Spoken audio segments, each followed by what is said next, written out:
नमस्कार, आप देख रहे हैं डॉक्टर साहेब, आपके साथ मैं हूं मुस्कान दर्शकों। आज के इस एपिसोड में हम बात करेंगे और ये जानेंगे कि अगर किसी को बहुत लंबे समय से क्रोनिक पेन है, किसी भी तरीके का कोई जॉइंट में प्रॉब्लम है, दर्द है और काफ़ी लंबे समय से है और ये ठीक नहीं हो पा रहा है किसी भी दवाइयों से, किसी भी ट्रीटमेंट से, तो इसमें कायरोप्रैक्टर का जो ट्रीटमेंट है वो किस तरीके से मदद करता है। जब इसी बारे में तमाम चीज़ों पर बात करने के लिए हमारे साथ मौजूद है बिहारी नहीं बल्कि देश भर की जाने मानी डॉक्टर रजनीशकांत सर। नमस्कार, बहुत बहुत स्वागत है आपका। Thank you very much ma'am. Sir, आपसे जानना चाहेंगे, अगर हम कायरोप्रैक्टर ट्रीटमेंट के बारे में बात करते हैं, आपके बारे में अगर हम बात करें तो आप देश भर के जाने माने कायरोप्रैक्टर हैं, तो किसी तरीके का किसी को क्रोनिक पेन होता है तो किस तरीके से ट्रीटमेंट मदद करता है उनको इस पेन से छुटकारा पाने में?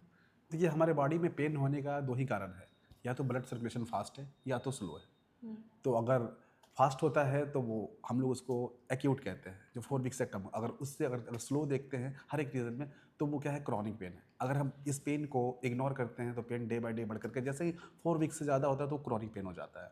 फिर वो जो भी प्रॉब्लम को जितना बढ़ाएंगे उतना ही फिर डिफिकल्ट है उसको ठीक करना।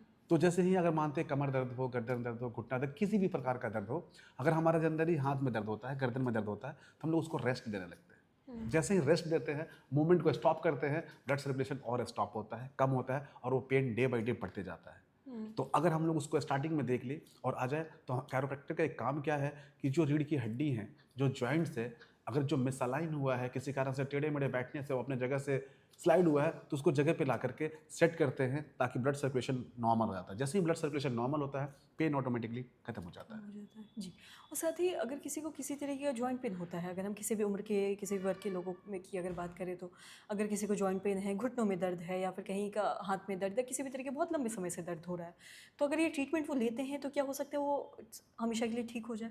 एकदम। अगर मान लीजिए सपोज किसी को, अगर ओल्ड एज वाले को ऑस्टियोआर्थराइटिस है, घुटने का स्पेस कम हो रहा है, ठीक है, लेकिन फिर भी ओल्ड एज के आप देखेंगे कि बहुत सारे ऐसा होता है कि कभी मतलब ट्रॉमेटिक चाहे कोई कारण से गैप स्पेस रिड्यूस हो जाता है। तो इस कंडीशन में जैसे ही हम लोग नी के गैप स्पेस बढ़ाते हैं या शोल्डर के गैप स्पेस बढ़ाते हैं, तो रीजनरेट होता है वहाँ नी जॉइंट पे, जैसे कि ये कार्टिलेज रीजनरेट होता है। जब कार्टिलेज रीजनरेट होगा तो ऑटोमेटिक जो है ना लुब्रिकेंट वहाँ बनेगा और नी मूवमेंट होने लगेगा और पेशेंट आराम फील करेगा। तो ये मतलब देखा जाए तो थोड़ा पेशेंस रखना चाहिए, क्योंकि ये बीमारी के ऊपर डिपेंड करता है कि बीमारी का ग्रेडिंग क्या है। किसी को क्या है कि किसी को अगर प्रॉब्लम होता है जो 1 सेशन में ठीक हो जाता है, किसी को 3 सेशन, किसी को अगर ऐसा कुछ रहा कोई डिजीज जैसे स्कोलियोसिस, एंक्लोजिंग, तो उन लोगों को कभी टाइम टू टाइम आना करके अपना सेटिंग करवाना होता है। आपने भी ऑस्टियोआर्थराइटिस के बारे में बात की। अगर किसी महिला को ऑस्टियोपोरोसिस हो गया है घुटने में, देखते हैं कि उम्र के बाद या फिर मेनोपॉज के बाद है, जो घुटना काफ़ी ज़्यादा मतलब बताशे की तरह भी होने लगता है, दर्द होने लगता है काफ़ी ज़्यादा, तो क्या उसमें भी कारगर साबित होता है? देखिए मैम, ये सब कॉन्ट्राइंडिकेशन है। कॉन्ट्राइंडिकेशन मतलब कि सावधानी बरतना है। ऑस्टियोआर्थराइटिस अलग चीज़ है और ऑस्टियोपोरोसिस जो है, बोन डेंसिटी बहुत वीक हो जाता है, उसमें अगर ज़्यादा फोर्स लगाएंगे तो बोन ब्रेक होने का चांसेस है। तो ऑस्टियोपोरोसिस, ऑस्टियोपीनिया में एडजस्टमेंट जो है बहुत ज़्यादा एक्सपर्ट कोई है तो दे सकता है, अन्यथा उसमें नहीं देना है।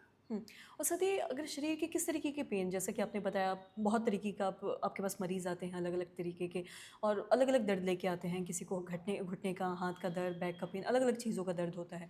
मैं आपसे जानना चाहूँगी, क्रॉनिक पेन में ऐसा क्या क्या है जिससे इसे ट्रीटमेंट से ठीक हो सकता है? सबसे पहले आज के डेट में सबसे अगर देखा जाए तो 100 में से 90% लोगों को गैस और एसिडिटी की प्रॉब्लम है। तो गैस और एसिडिटी भी इससे ठीक होता है, क्योंकि मैं कैरोप्रैक्टिक के साथ साथ ऑस्टियोपैथ का विसरल मैनिपुलेशन भी देता हूँ, जिससे इंटरनल जो पेट के जितने ऑर्गन्स होते हैं उसको स्टिमुलेट करते हैं, डाइजेशन को फास्ट करते हैं, और जो एसिडिटी की प्रॉब्लम जो चले आती है 10 साल 20 साल 5 साल ऐसे हमारे पास पेशेंट आते हैं, वो बिल्कुल ठीक हो जाते हैं। और आप देखेंगे कुछ ऐसे पेशेंट को, कुछ ऐसे फीमेल्स को जो माइग्रेन हेडेक होता है, आधे सर में दर्द होना और लंबे समय से दर्द होना और काफ़ी चिड़चिड़ी और परेशान रहना।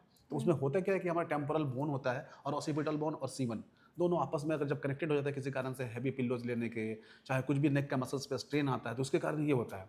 तो जैसे आप देखेंगे कि माइग्रेन के पेशेंट को डॉक्टर्स बताते हैं कि 4 घंटे में कुछ ना कुछ खाना है। जैसे हम लोग खाते हैं, जॉ मूवमेंट होता है, TMJ मूवमेंट होता है, तो मूवमेंट के साथ साथ वो मूवमेंट के साथ साथ सर्कुलेशन भी नॉर्मल होता है। तो जैसे ही हम लोग टेम्पोरल C1 C2 को एडजस्ट करते हैं, ब्लड सर्कुलेशन फ्लो होता है और माइग्रेन के भयंकर से भयंकर दर्द जो है, सर दर्द, वो भी ठीक हो जाता है। जी। सो बहुत बहुत शुक्रिया तमाम Thank you जानकारी very देने much. के लिए। तो आशा करते हैं दर्शकों की जो तमाम जानकारी है आप लाभ देख लियो। तो आज के इस वीडियो में इतना ही। वीडियो देखने के लिए आपका धन्यवाद।